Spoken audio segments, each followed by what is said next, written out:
Assalamualaikum warahmatullahi wabarakatuh. Selamat datang di channel Education. Perkenalkan, nama saya Anissa Firdaus dengan NIM 2007486 dari Pendidikan Bisnis kelas 2A. Menurut Murdivin tahun 2011, tata letak merupakan salah satu keputusan strategis yang dapat menentukan efisiensi operasi jangka panjang. Selanjutnya, topik yang akan dibahas kali ini mengenai jenis-jenis dari tata letak. Yuk, langsung simak aja mengenai topik jenis tata letak ini. Pertama, tata letak berdasarkan produk, berdasarkan proses, berdasarkan posisi tetap, berdasarkan grup atau kelompok, dan berdasarkan kantor. Nah, di sini ada tata letak atau layout produk.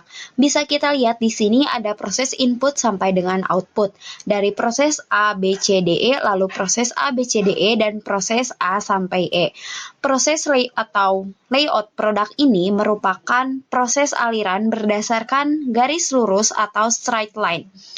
Umumnya, proses ini dipakai bila mana proses produksi berlangsung singkat, maka relatif sederhana dan umum terdiri dari beberapa komponen yang mencakup dalam hal itu.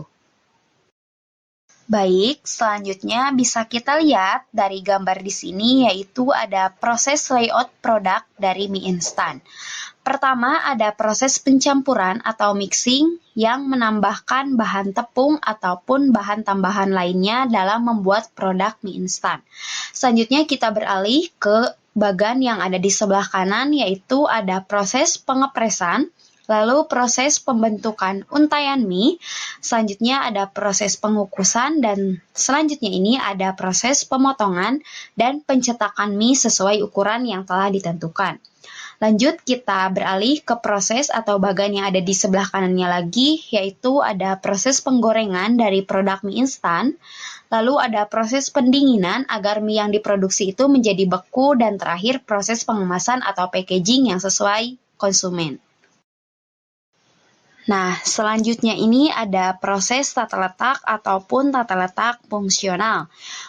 Proses penyusunan tata letak fungsional ini merupakan proses di mana terdapat alat yang sejenis ataupun memiliki fungsi yang sama ditempatkan pada bagian yang sama. Bisa kita lihat di sini ada bagian proses fungsional dari proses input sampai output, di mana terbagi dalam kotak-kotak yaitu ada jenis A, B, C, maupun D. Dan di sini ada keterangannya juga, untuk A ini ruangan dengan kumpulan alat ukur, untuk B ini ruangan dengan kumpulan alat penghalus, untuk C kumpulan alat pengecatan, dan untuk D ini merupakan kumpulan alat pemotong.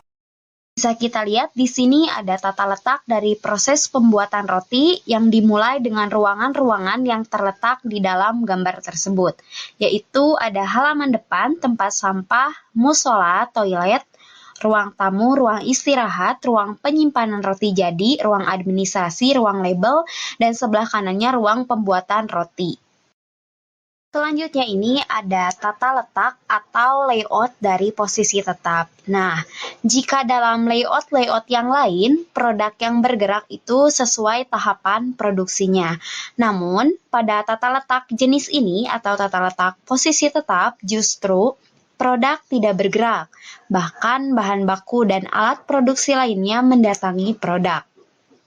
Bisa kita lihat di sini ada perusahaan memilih tata letak seperti ini. Di antaranya itu yaitu ada karakteristik produk yang tidak bisa dipindahkan, di mana dalam hal ini itu terlihat dalam gambar tersebut. Lalu ada resiko pemindahan dan perlu ketelitian yang ada proses input sampai output. Nah, selanjutnya ini ada tata letak posisi tetap pembuatan pesawat.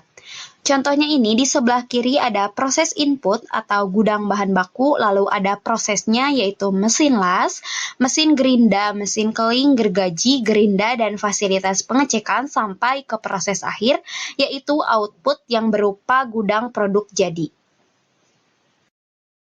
Nah, selanjutnya ini ada layout kelompok. Bisa kita lihat dari proses ini yaitu ada proses input sampai output, di mana dalam hal ini proses inputnya itu berada di tengah-tengah yaitu ruangan A, D, B, C, dan lanjut ke proses terakhir itu yaitu ada proses output yang tertuju ke ruangan tersebut atau di tengah-tengah bagian ini yaitu A, D, B, C.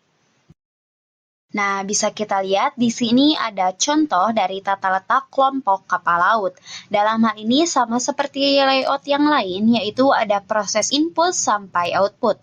Proses input di sini merupakan wafer house material dan outputnya itu fasilitasnya.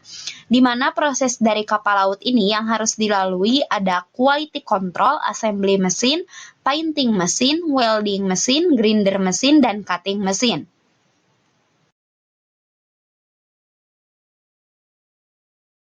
Selanjutnya ini ada tata letak kantor. Nah, dalam hal ini tata letak kantor merupakan pengaturan dan penyusunan seluruh mesin kantor, alat perlengkapan kantor, serta perabot kantor pada tempat yang tepat, sehingga pegawai bisa bekerja dengan nyaman, baik, bebas, dan leluasa untuk bergerak. Hal tersebut tentunya akan tercapai efisiensi kerja. Nah, ini adalah contoh dari tata letak kantor yang di dalamnya terdiri dari halaman, parkiran, serta ruang-ruang yang ada di dalam kantor itu. Nah, baik, terima kasih atas perhatiannya. Mohon maaf bila ada kesalahan. Saya tutup dengan ucapan wassalamualaikum warahmatullahi wabarakatuh.